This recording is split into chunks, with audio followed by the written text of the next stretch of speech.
My dear brothers and sisters, today we enter into the 24th Sunday of the Ordinary Time. I bring you the message of peace, hope and love.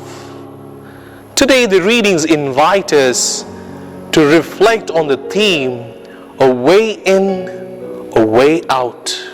You may wonder, what is this way in and way out? To understand way in, let us understand the term way out. At times I notice most of our youngsters, our little children and elders are very fond of playing the video game. At times they begin as a hobby and later it becomes an habit and they find a way out. At times youngsters who are caught up in certain addictions, they come to find a way out. Way out means to exit or to escape. In today's first reading, we find how the people of Israel made their way out. The first reading is taken from the book of Exodus.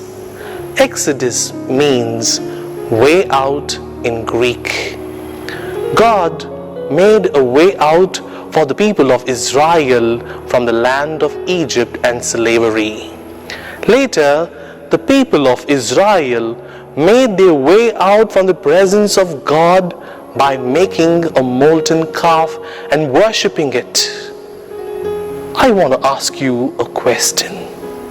By making a molten calf, do you really think that the people made their way out from the presence of God? No.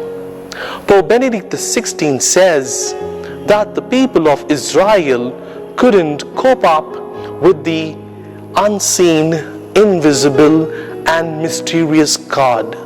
Therefore, they wanted to bring him into their own world. They brought the ideas of making God in their image. We have read that God made man in his own image, but now man makes God in his own image. Therefore, this makes the people of Israel a way out from the presence of God. We witness this even in today's second reading and in the Gospel.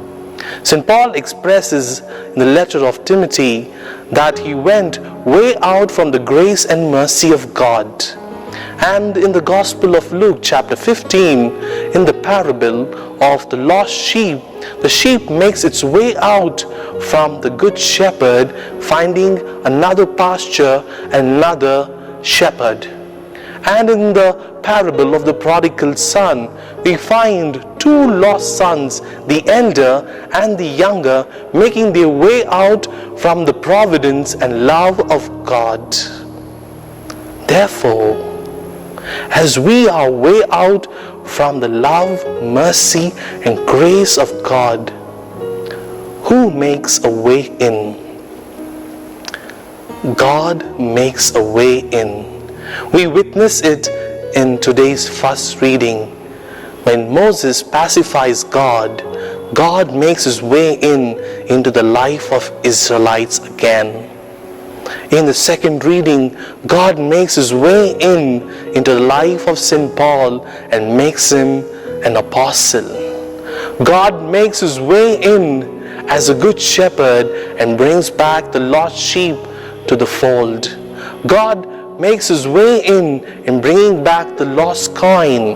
God makes his way in like a father in bringing back the two sons into his home. Today in our lives, God makes his way in our illness, in our suffering, in our sickness, even though we are way out from his presence. And therefore, my dear brothers and sisters, we may be way out from God. Let's make our way into the life of Christ and experience his grace, mercy and love. Have a blessed Sunday and a happy week ahead.